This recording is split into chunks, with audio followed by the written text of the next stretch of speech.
Do you really want a ditch? Bob asked, confused. A really, really big one? Even bigger, I said back. Like something from a castle. Something to keep people out. Bob smiled wide. I get it, he said, laughing a little.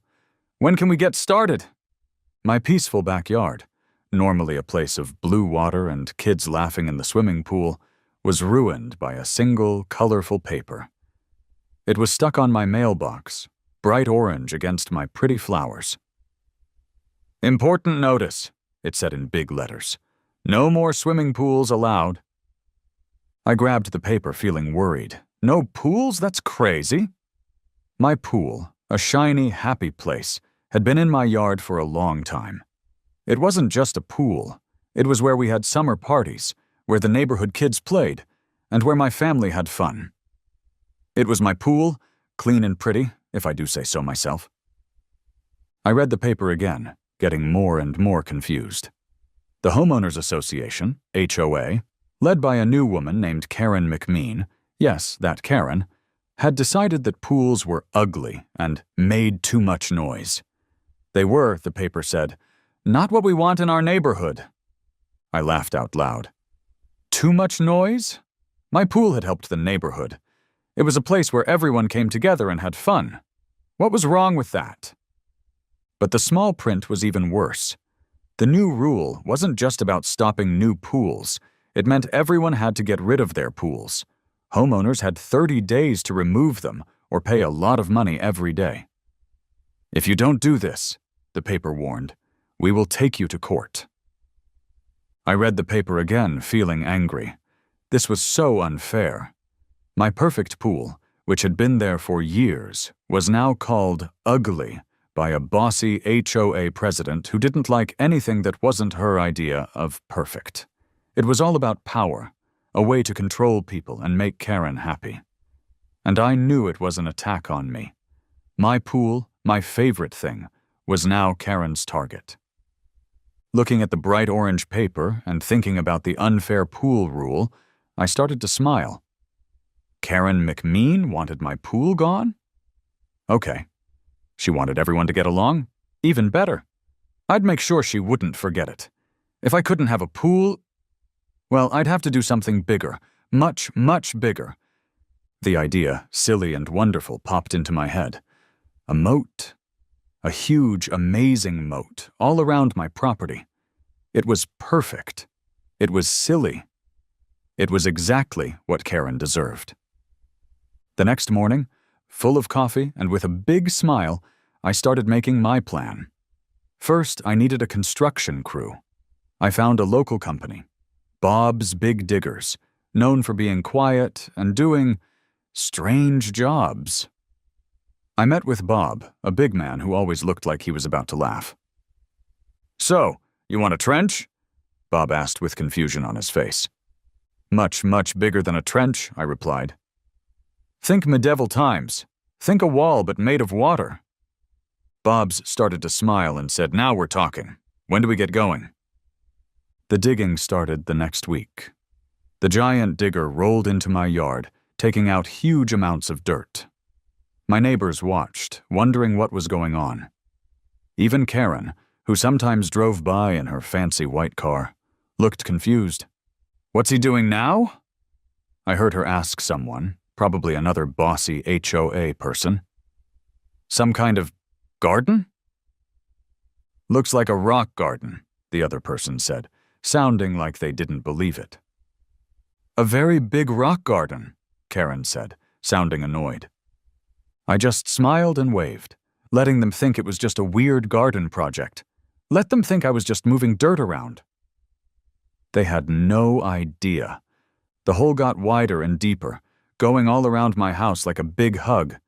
It was amazing to see. A giant hole in the ground that showed what was coming. And then the water. I paid a water truck to fill the hole, turning it from a ditch into a shiny, watery moat. The HOA, when they realized what I was doing, went crazy. "A asterisk moat?" Karen yelled, her voice loud across the new water. "You've built a moat. This is crazy. This is ugly."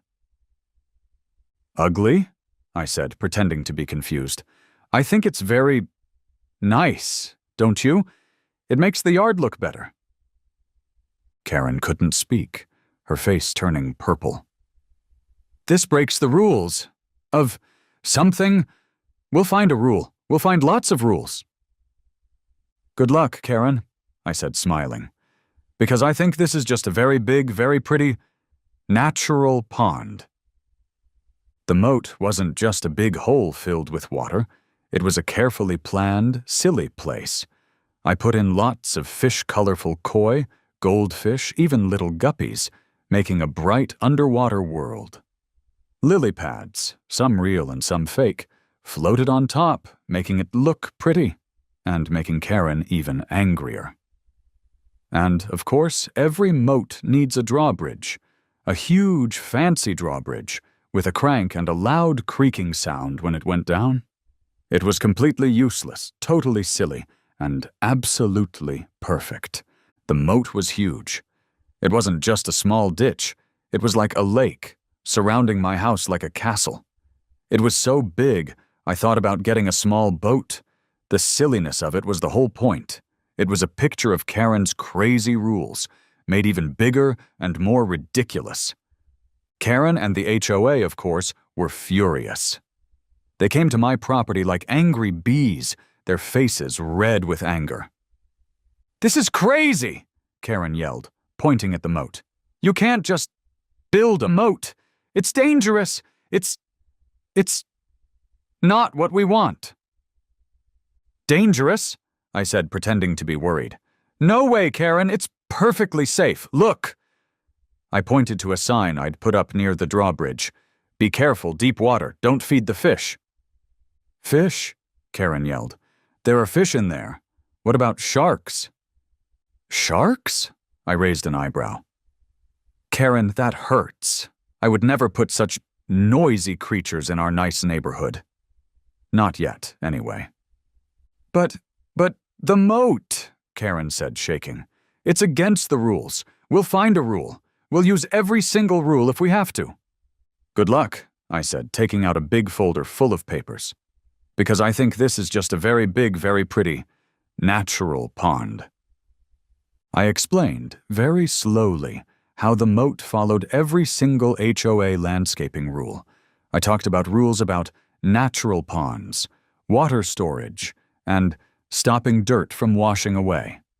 I even showed them a report from a pond expert, a friend of mine who likes to make things up, who said the moat was important for the local animals. Karen and the HOA board members looked at the papers, their faces confused and surprised. They were stuck. They couldn't argue with the papers. They couldn't say it wasn't a natural pond, and they couldn't say I was breaking any rules. I had won. And to make it even worse, I hired workers to build pretty stone walls around the moat. They weren't just any stone walls. They looked nice, were perfectly straight, and looked very expensive. "Making the neighborhood look good," I whispered to myself, smiling. It was the perfect final touch, a silly thing that made Karen completely crazy. It's beautiful," she yelled, her voice full of anger. "It's too beautiful. It's making fun of us." "Making fun of you?" I pretended to be innocent. "Karen, I'm just trying to make the neighborhood nicer, don't you think?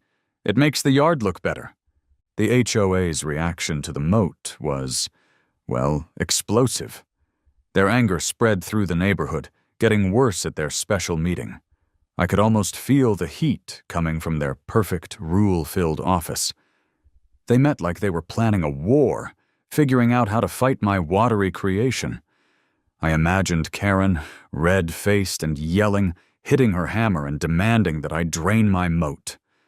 But their attempts to find a way, a rule, anything that could make me get rid of my wonderful creation failed. My natural pond was perfect. They were trapped by their own rules, the same rules they used to control others. Their helplessness was wonderful, but I wasn't happy just tricking them. I wanted to make it even sillier. That's where the "Beware Live Sharks" signs came in.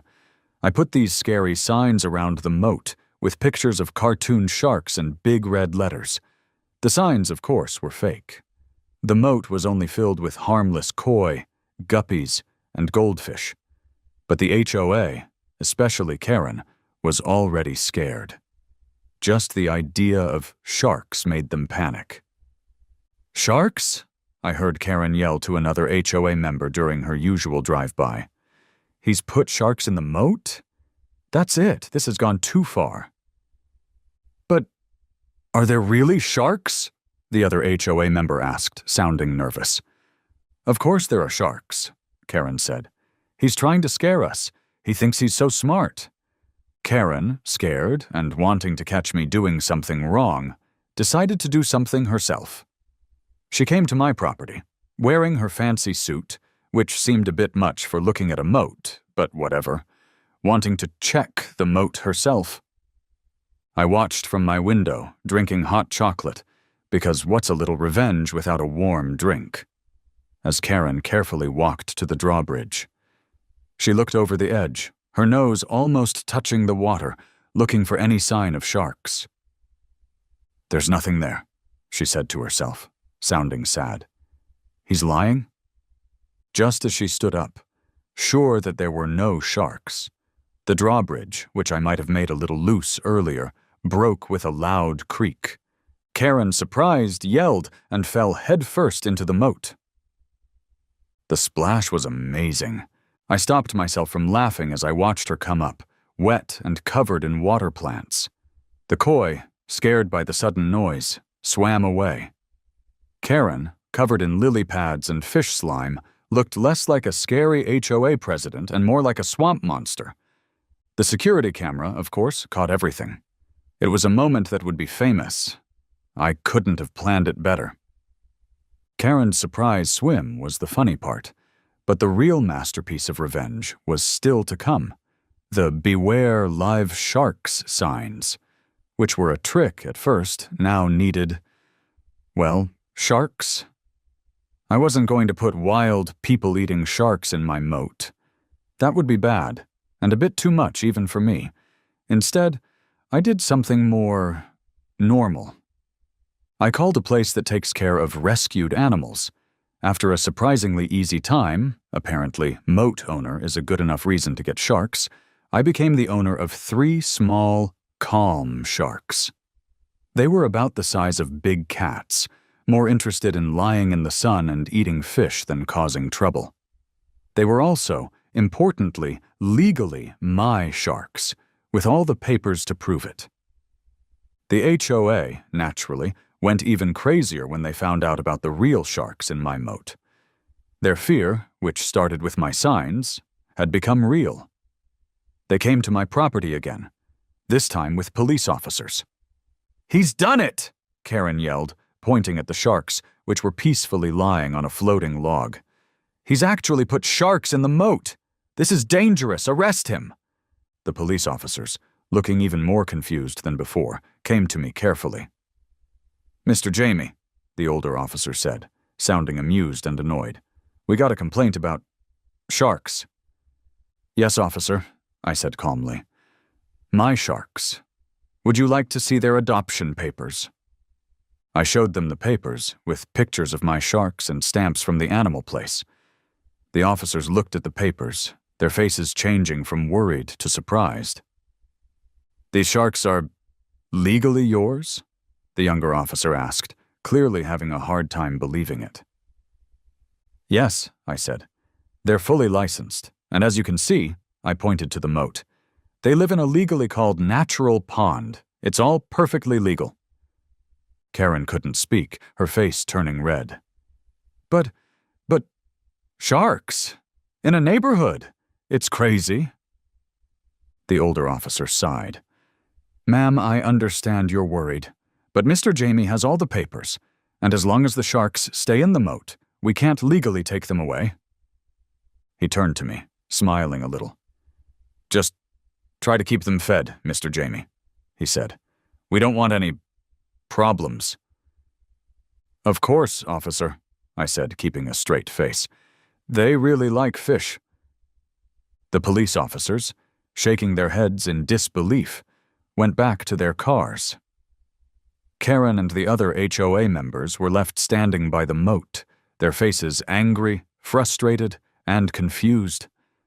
They had been tricked, outsillied, and beaten at every turn.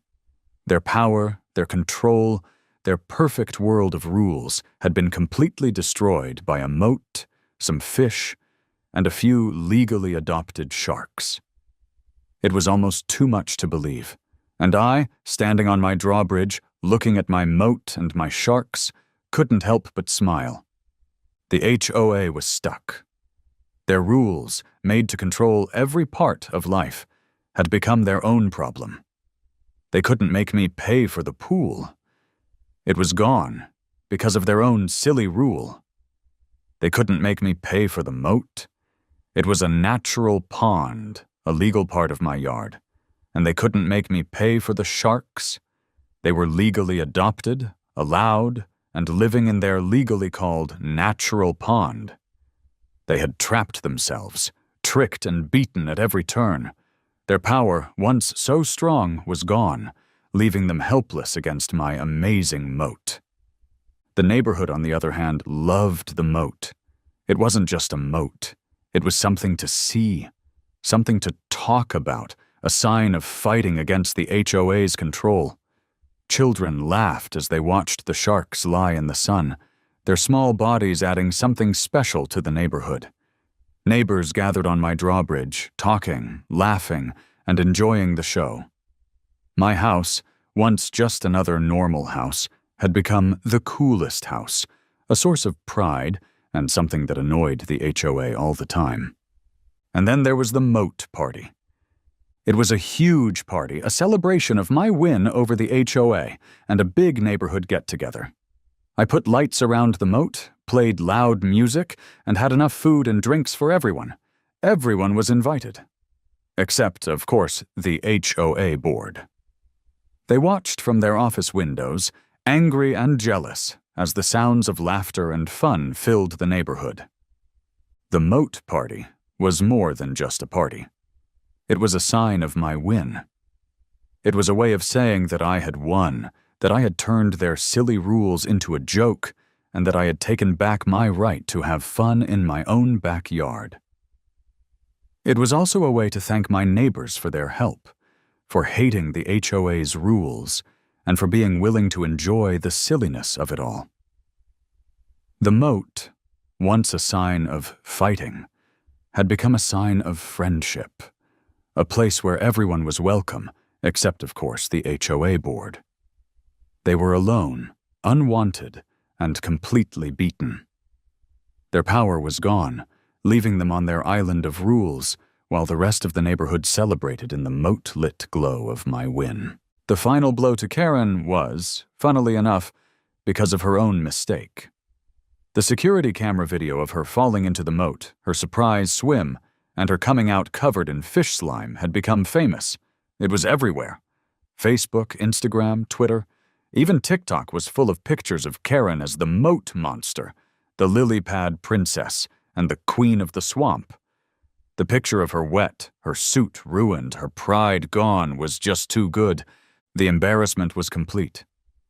Karen, once the feared and respected, or at least obeyed, HOA president, had become a joke, a sign of too much power brought down by her own silliness. She couldn't show her face in the neighborhood without being laughed at. The HOA meetings became funny, with people openly making fun of her and saying her most ridiculous words. It was too much. Karen, already upset from the public laughter and the HOA's complete loss, finally quit. Her quitting letter, short and angry, blamed personal reasons and bad feelings in the neighborhood for her leaving. But everyone knew the truth. Karen McMean had been beaten, not by force, but by a moat, some sharks, and the power of the internet. And to make it even worse, I, happy from my win and full of silly ideas, decided to do even more. I paid for a tiki bar to be built. Not just any tiki bar, but a floating tiki bar with a grass roof, colorful chairs, and a bartender who made tropical drinks. It was in the middle of the moat, and you could only get to it by a small, equally ridiculous rowboat. It was the final act of defiance, a big showy way of saying I win to the HOA and their rules. They couldn't touch me. They couldn't make me pay. They couldn't even complain. I had tricked them, outmaneuvered them, and out-sillied them at every turn. My moat, once a sign of fighting, had become a sign of freedom, a showing of the power of creative silliness. From that day on, no HOA rule was ever used against me again. The moat stayed, a shining, shark-filled paradise in the middle of the suburbs. It became a legend, a story told and retold in the neighborhood, a reminder that even the most controlling bullies can be beaten by a well-made moat and a good sense of humor. And I, the once picked-on homeowner, became a local hero, the moat master, the one who dared to fight the queen of suburban control and won. The whole thing, while annoying at first, had been surprisingly fun. And as I drank a tropical drink on my floating tiki bar, watching the sharks swim in the sun, I couldn't help but smile. Sometimes a moat is just a moat, and sometimes it's so much more. The neighborhood changed after the Great Moat Battle, as it became known. People were less afraid of the HOA, more willing to bend the rules, within reason, of course. Nobody wanted another moat, except maybe for me. I was toying with the idea of a second, smaller moat, just for ducks. There was a sense of community that hadn't been there before, a shared understanding that sometimes a little bit of rebellion is a good thing. The annual neighborhood picnic, formerly a stiff and formal affair overseen by Karen with an iron fist and a clipboard full of regulations, became a much more relaxed event. People brought what they wanted, wore what they wanted, and generally had a good time without worrying about breaking some obscure rule about napkin color or acceptable noise levels.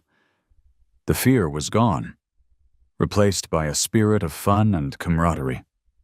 Even the HOA itself underwent a transformation. The remaining board members, realizing they were on the verge of being completely overthrown, started to loosen their grip. They held fewer meetings, sent out fewer threatening letters, and generally tried to stay out of everyone's way. The once feared acronym, HOA, became more of a joke than a threat. People would whisper, "Don't tell the HOA," with a wink and a smile, knowing that the organization's power had been significantly diminished. My house, with its infamous moat and floating tiki bar, became a local landmark. People would drive by just to take pictures, and on weekends there was often a small crowd gathered near the drawbridge, hoping to catch a glimpse of the sharks. I even started offering moat tours on Saturdays, guiding small groups around the perimeter in a ridiculously oversized inflatable swan. Another addition that drove the remnants of the HOA to the brink of madness. The tours were free, of course, but I did accept donations for shark food, which actually went towards maintaining the moat and buying increasingly elaborate tiki bar decorations. The sharks, surprisingly, became local celebrities. They were named, of course, Finny, Chompy, and Bruce, a nod to a certain famous movie shark. They were surprisingly docile, spending most of their time basking in the sun or lazily swimming around the koi, who seemed remarkably unfazed by their presence. They were well-fed, well cared for, and surprisingly photogenic. They even had their own unofficial social media page, managed by a group of neighborhood kids who had become self-proclaimed shark keepers. As for Karen, she moved away shortly after her resignation. Rumor had it she'd relocated to a remote HOA-free community in the desert, where she could presumably live in peace, far away from any bodies of water larger than a puddle. I occasionally wondered if she ever saw the online memes, the moat monster videos, the endless jokes about her epic fall. I hoped she did. Not out of malice, but because I believed that even Karen, in her own way, could learn a lesson from the whole experience. A lesson about the importance of flexibility, the dangers of unchecked power, and the enduring power of a good, silly moat. And me? I continued to enjoy my moat, my sharks, and my newfound status as a neighborhood legend. I added new features to the moat over time. A small waterfall, a network of underwater lights, even a miniature pirate ship. For the sharks to play with, of course. The tiki bar became a regular gathering spot for neighbors, a place to share stories, laugh, and enjoy the absurdity of it all. The moat, in the end, was more than just a way to get back at a petty HOA president. It was a symbol of community, a testament to the power of creative resistance, and a constant reminder that sometimes the best way to deal with life's little annoyances is to build a moat, stock it with sharks, and invite everyone over for a party. And every once in a while, when I was feeling particularly mischievous, I'd order a new batch of Caution Live Shark signs just to keep everyone on their toes. You know, for neighborhood harmony.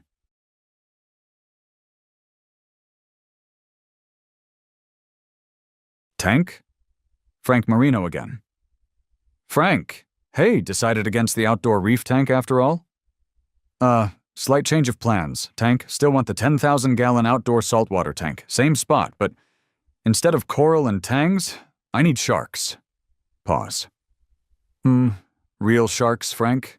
You know the permits for keeping large predators are— No, fake ones, I interrupted quickly. Animatronic, like theme park style. Need 'em to swim around realistically inside the tank. Another longer pause. Then, Tank burst out laughing.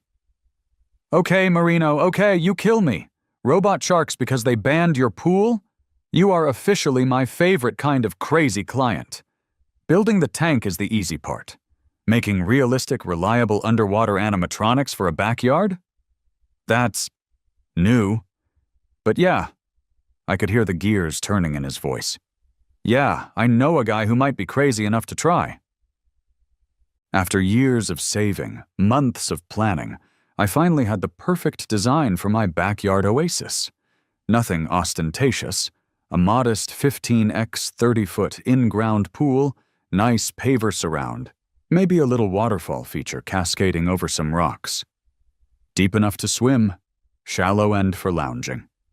Perfect for teaching hypothetical future grandkids to swim. Perfect for cooling off after mowing the lawn. To HOA-approved height, of course. Perfect for family barbecues. I hired a reputable local pool company. They drew up professional plans, ensuring everything met city code for setbacks, depth, drainage. Looked great. The kids, Sarah, 20, and Ben, 18, were actually excited to come home from college more often if there was a pool involved. My wife, Pam, was on board, dreaming of floating peacefully with a book. Life was good. All we needed was the stamp of approval from the Oak Terrace HOA Architectural Review Committee, ARC, and, given the water aspect, a nod from Mr. Gable's Safety Committee. A formality, I thought. How could anyone object to a tasteful, standard backyard pool? Oh, sweet, naive Frank. You had so much to learn. The ARC meeting was tense.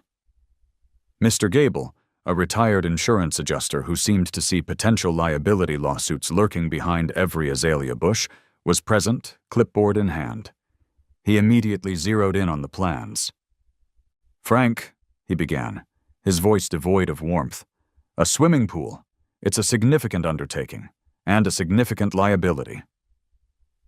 Of course, George, I said amiably. That's why the plans include a compliant 5-foot safety fence with self-latching gates all around, exceeding city code, actually. Gable sniffed. Fences can be climbed, gates left open, and the proximity to your rear property line. He consulted his tape measure, which he seemed to carry everywhere. While meeting the city's minimum setback, it's closer than ideal under HOA Guideline 17C regarding preservation of neighborly space. Guideline 17C? I asked, confused. Isn't that usually about sheds or additions blocking views? It applies to any significant structure that could impact adjacent property enjoyment, Gable stated firmly. And then there's the attractive nuisance doctrine. He went on. And on. About insurance riders, about the potential for increased foot traffic, my own family, about the noise of splashing, heaven forbid, about the visual disruption of a large blue rectangle in a sea of green lawns. The ARCA members, clearly intimidated by Gable's relentless safety speak and complex liability scenarios, started looking nervous. I tried to counter, showed them pictures of similar pools in nearby neighborhoods, emphasized the safety features again, talked about family enjoyment, responsible ownership. It was like talking to a brick wall, a very paranoid, regulation-obsessed brick wall. The verdict came a week later. Denied. The official letter cited unresolved safety concerns, potential negative impact on adjacent property enjoyment due to proximity, and failure to fully comply with the aesthetic spirit of Oak Terrace Estates. They suggested I consider a nice water fountain instead. A fountain? I wanted to swim, not toss pennies and make wishes. I was devastated and furious. I appealed, of course, offered to move the pool further from Gable's precious property line, which would mean sacrificing my favorite maple tree. Offered to install an even taller fence, maybe with barbed wire and guard towers. Okay, maybe I didn't offer that last part, but I thought it. Offered to sign waivers, absolving the HOA of any conceivable liability this side of a meteor strike landing directly in the pool. No dice. Gable and the committee were immovable. The pool was deemed too risky, too close, too pool-like. My backyard oasis dream evaporated, leaving behind a residue of bitter resentment. I spent the next few weeks staring glumly at the empty patch of lawn where the pool was supposed to go. Every time I saw Gable meticulously trimming his hedges or lecturing someone about the proper angle for their mailbox flag, my blood pressure spiked. Safety concerns? Liability? He was worried about kids accidentally falling into a fenced, supervised pool? Fine. If safety was his game, I'd play. But I'd raise the stakes. Dramatically.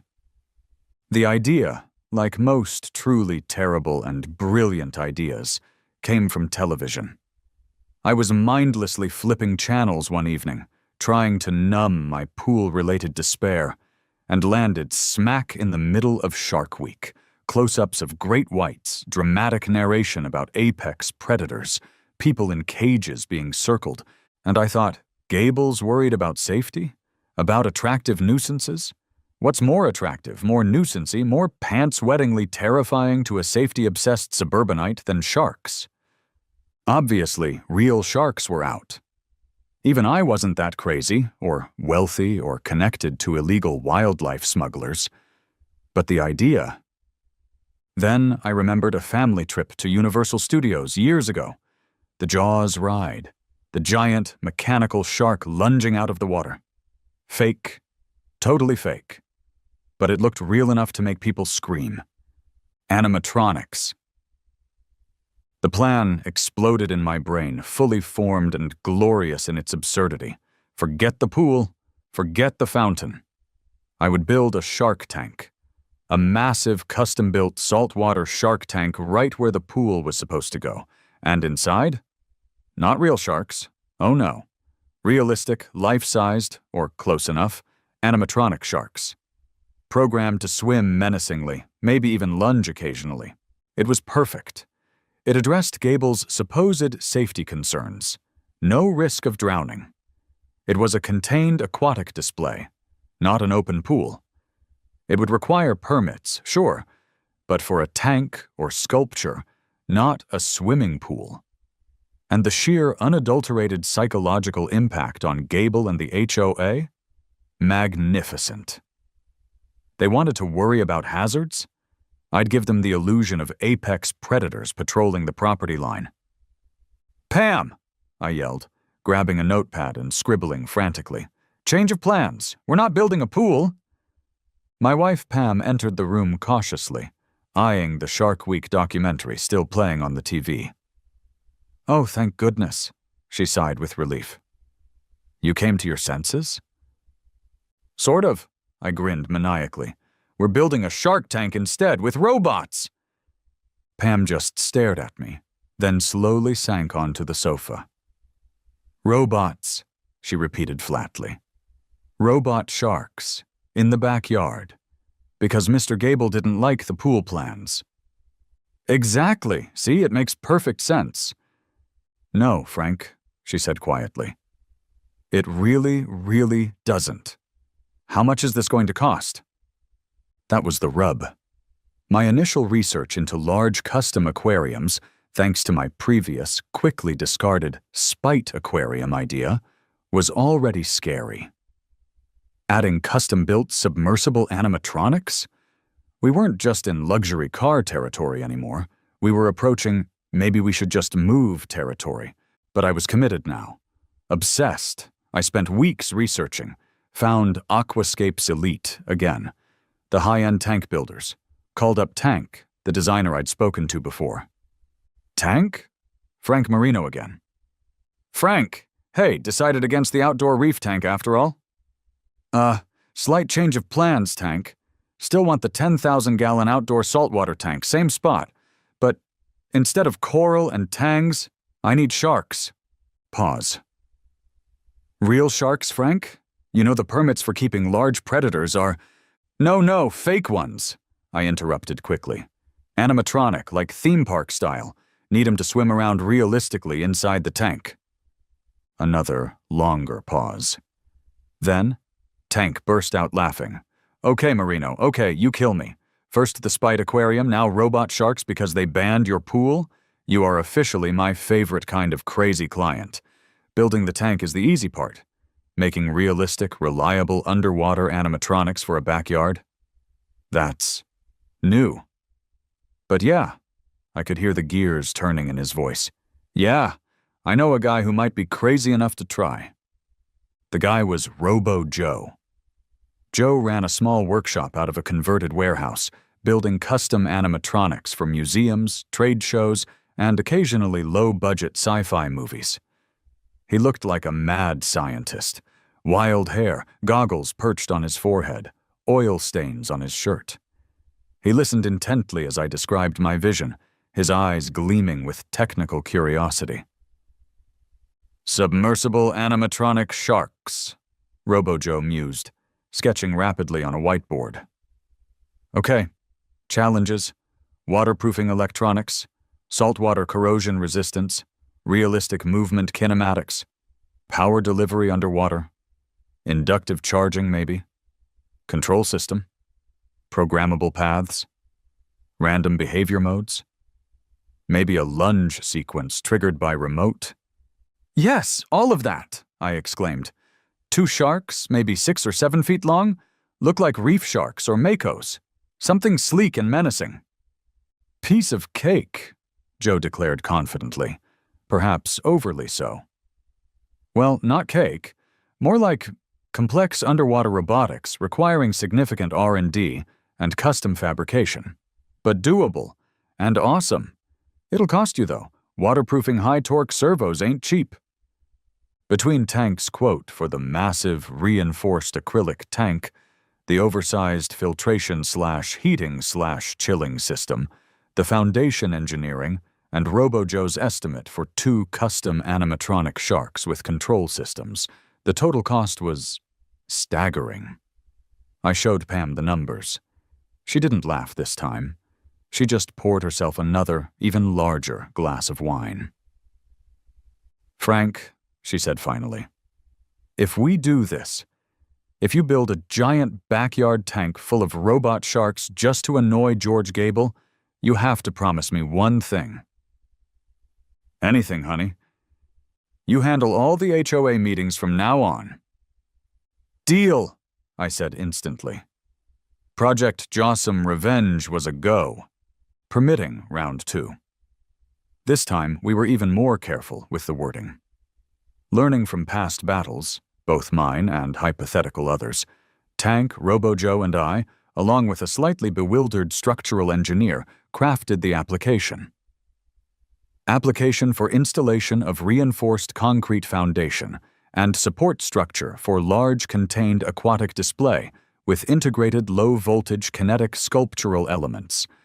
We emphasized contained, display, sculptural elements.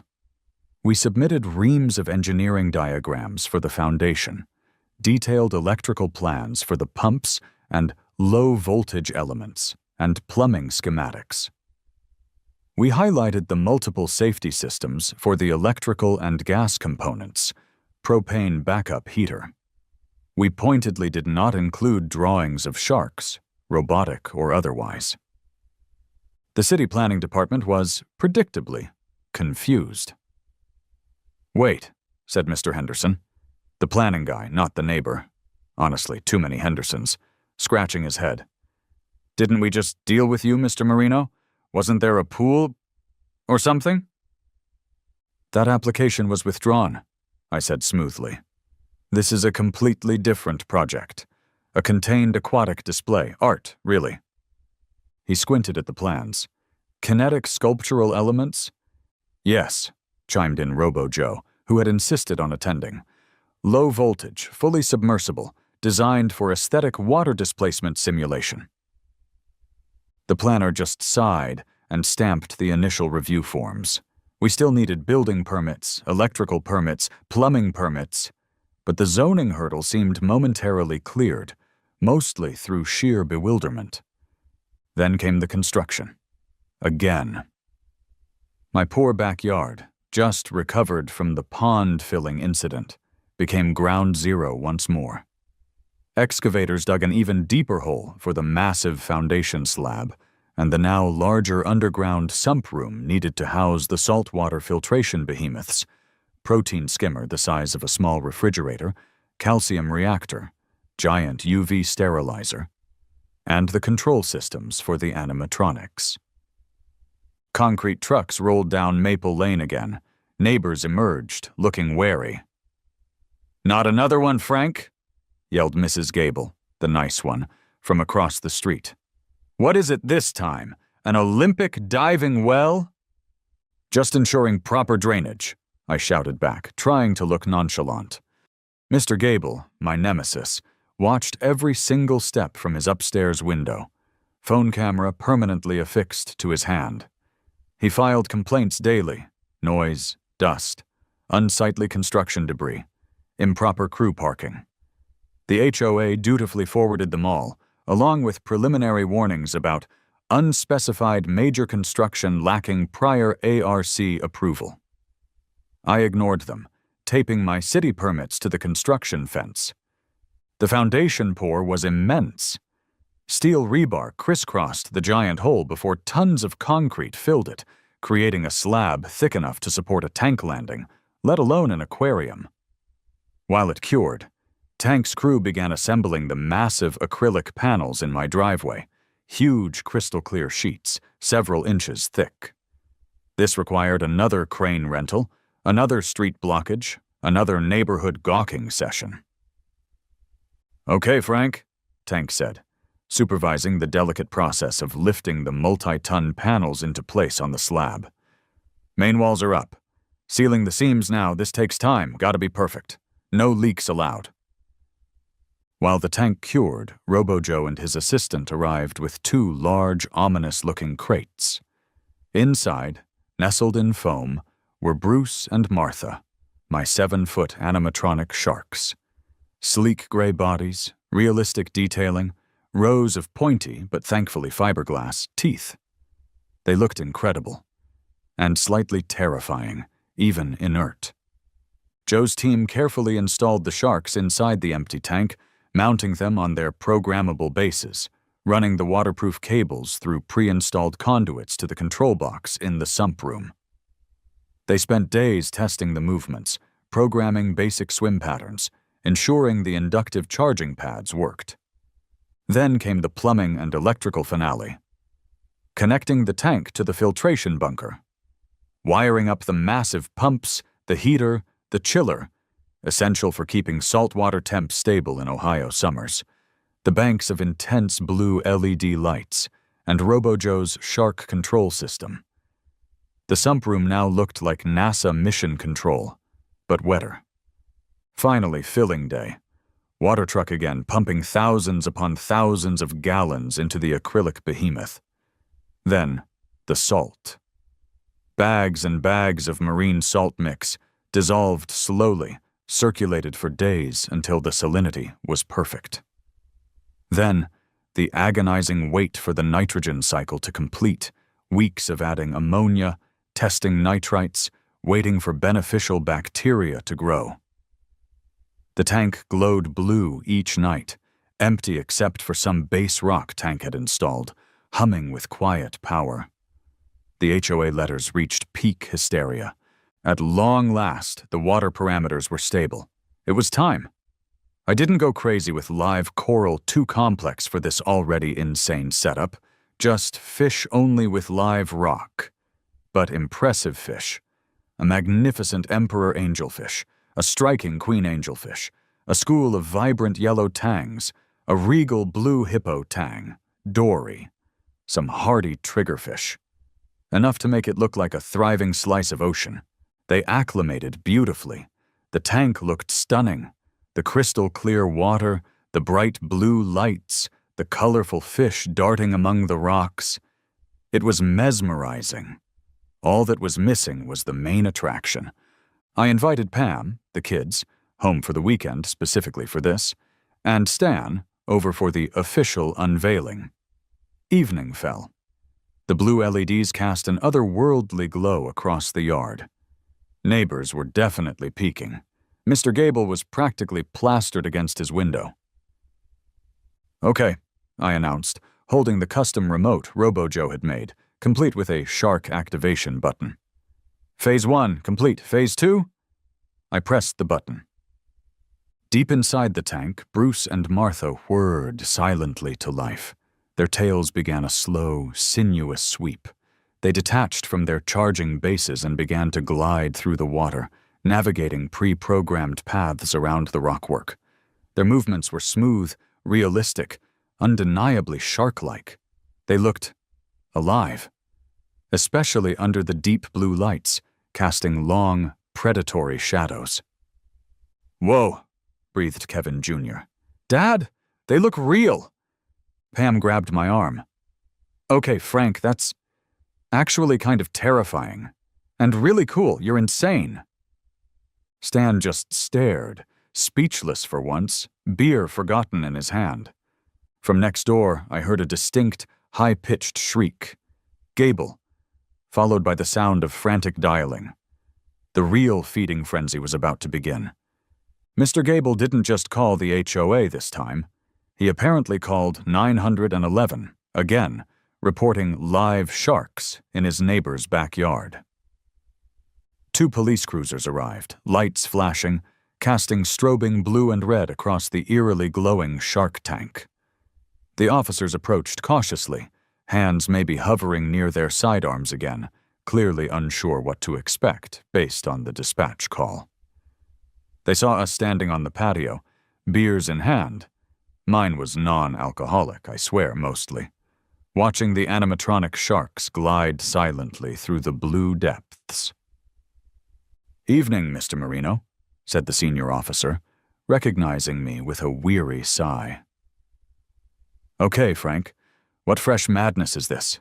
We got a call about actual sharks?" He peered into the tank. Bruce the robo-shark made a smooth turn near the acrylic panel. The officer flinched slightly. "Evening, officers," I said cheerfully. "No real sharks here, just my new kinetic water sculpture. State-of-the-art animatronics. Pretty realistic, huh?" The younger officer shone his flashlight into the tank. "They're robots?" "Yep," confirmed Robo-Joe, who had stayed for the unveiling. "Custom-built, low-voltage, fully waterproof animatronics. Perfectly safe. Programmed swim cycles." The senior officer pinched the bridge of his nose. Okay, so no actual man-eaters. He turned towards Gable, who had emerged onto his own patio and was yelling across the yard. Sir, the officer called out, they appear to be mechanical. Please refrain from calling 911 unless there is a genuine emergency. Gable sputtered indignantly and retreated inside.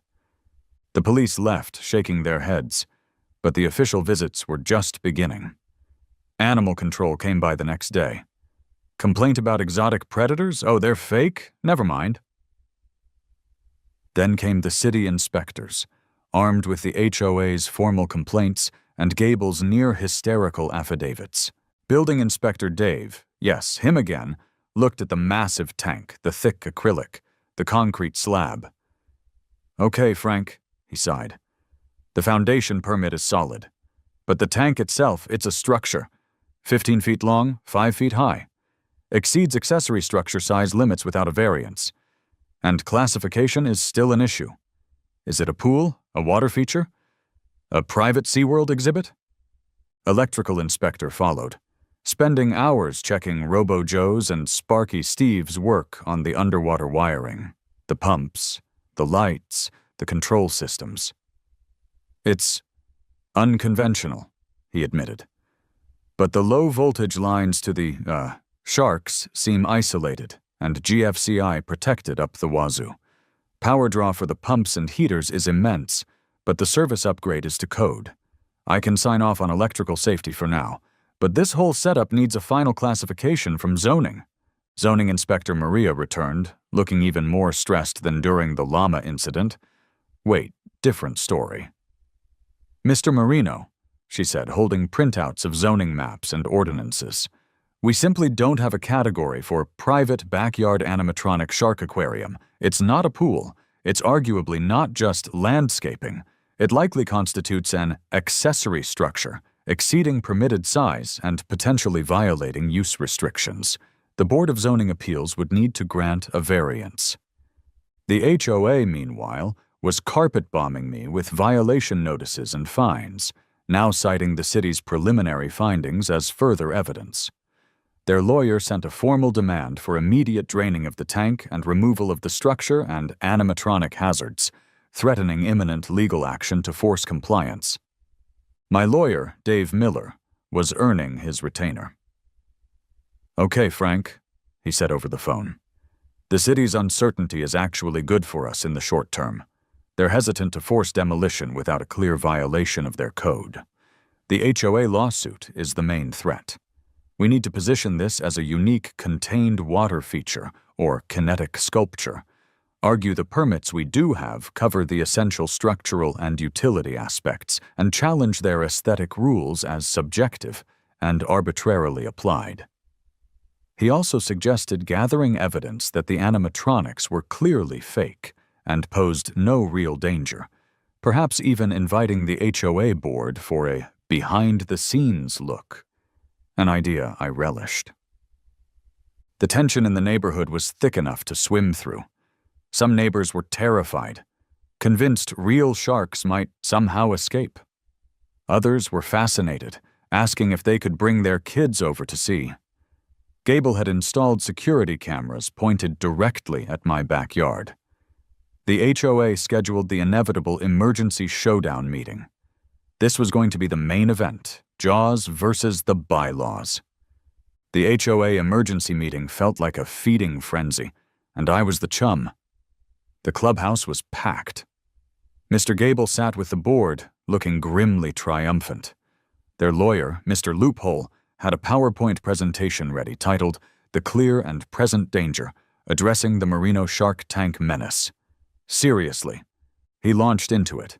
Slides showing my glowing blue tank at night, light pollution, close-ups of Bruce and Martha's fiberglass teeth, hazardous appearance, complex diagrams allegedly proving negative impacts on property values, quotes from bylaws about aesthetic harmony. He painted me as a rogue homeowner, endangering the community with my reckless theme park-style installation. He demanded the board authorize immediate, aggressive legal action to force removal. Gable then gave his testimony, voice trembling with manufactured fear. He spoke of sleepless nights, worrying about the tank bursting and flooding his property, the menacing shadows the sharks cast, the constant unsettling hum of the pumps, barely audible, I swear, and the psychological distress caused by living next to simulated apex predators. It was a performance worthy of an Oscar, or at least a daytime Emmy. Then it was our turn. My lawyer, Dave Miller, calmly dismantled their arguments point by point. He presented the city permits again, the structural engineer's report on the foundation, Gary the Gas Guy's, Robo-Joe's, certifications for the animatronics low-voltage safety, and the electrical inspector's sign-off. He emphasized the lack of specific bylaws prohibiting contained aquariums or animatronics. He argued aesthetic harmony was subjective and legally shaky ground for forcing removal of a permitted, structurally sound installation. He pointed out the flood risk was negligible with thick acrylic and safety sensors, far less than an actual swimming pool might pose. Then I spoke. I didn't try to justify it as art this time. I focused on the facts. "This started," I said, looking directly at Gable and the board, "because you denied my permit for a simple, safe swimming pool based on exaggerated safety concerns. I chose to build something else, something fully contained, professionally engineered, and permitted by the city where required. It uses water, yes, but it's not a pool. It has kinetic elements." I gestured towards the imaginary tank, which are state-of-the-art, low-voltage animatronics, certified safe for underwater use. They are no more dangerous than the robotic vacuum cleaner in your living room. "As for aesthetics," I continued, "that's subjective. But I complied with the letter of the bylaws where applicable, and obtained city permits where needed. This structure is safe, contained, and frankly, pretty amazing to look at." I might have mentioned the educational value for local kids interested in marine biology and robotics, just to needle them further. The quanda was heated. Board members questioned the cost, the noise, the lights. Neighbors spoke, some supporting Gable, worried about the weirdness and property values. Others surprisingly spoke up for me, saying it was unique, harmless, and the HOA was overreacting. One teenager even asked if the sharks did tricks. The board retreated for another closed-door session. This one lasted nearly an hour. When they emerged, President Abernathy looked exhausted. The verdict: another messy compromise, clearly designed to avoid a costly, uncertain lawsuit while still punishing me. Tank structure stays, conditionally. They wouldn't sue for demolition at this time, acknowledging the city permits for the foundation/utilities. However, final city approval for the tank as a structure and the animatronics safety was still pending, and the HOA reserved the right to revisit demolition if the city ruled against me. Animatronic sharks must be removed. This was their pound of flesh. Citing aesthetic incompatibility, potential for misinterpretation as real hazards, and non-standard kinetic elements, they demanded the removal of Bruce and Martha within 30 days. The tank could stay, but the sharks had to go. Operational restrictions. If the tank remained, sharkless, strict rules applied. Lighting limited to low-wattage fixtures on a timer ending by 10 p.m., pump noise must be baffled further. Regular water quality reports submitted to the HOA, and mandatory screening landscaping installed immediately. Fines. All previously levied fines remained and would continue until the sharks were removed and screening installed. It wasn't total defeat, but losing Bruce and Martha felt like a blow. They were the whole point. But fighting to keep them, especially with the city's classification still uncertain, seemed like a battle I couldn't win without spending another fortune. Reluctantly, I called Robo-Joe. "Joe," I sighed, "time for an extraction." Removing the sharks was less dramatic than installing them, but still sad. Joe's crew carefully disconnected them and hoisted them out. They sat on my lawn for a day, looking strangely forlorn out of water, before Joe took them back to his workshop. Maybe a museum will want them, he suggested optimistically. I kept the tank. I had tank's crew adjust the lighting to be less intense, more ambient blue. I built a sound-dampening enclosure around the pumps in the sump room. I planted a veritable forest of fast-growing arbor vitae around the tank, obscuring the view from Gable's house, and mine mostly. I restocked it with less controversial fish. Large, peaceful freshwater species this time. Oscars, severums, peaceful catfish. It was still a massive, impressive aquarium, just without the robotic bite. The HOA, upon verification that the sharks were gone and the shrubs were planted, finally stopped the daily fines, though they still grumbled about the tank itself. The city eventually signed off on the structure as a large contained water feature, satisfied with the safety reports and the removal of the animatronics. So now, life is quieter. The giant tank glows a soft blue in the evenings, the big cichlids cruising peacefully. It's still ridiculously oversized, still cost a fortune, still requires significant maintenance. Gable and I maintain a frosty silence. The HOA sends me occasional reminders about trimming the screening shrubs. Was it worth it? Building a 10,000-gallon animatronic shark tank because they wouldn't let me have a pool? Financially? Not even close. Sanity-wise? Debatable. But here's the thing. They pushed. They took away my simple dream with petty rules and paranoia. So I pushed back. With something they couldn't comprehend, couldn't easily classify, couldn't ignore. I didn't get my pool, but I got this bizarre, glowing monument to the whole ridiculous feud.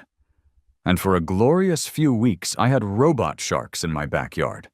You can't put a price on that kind of crazy.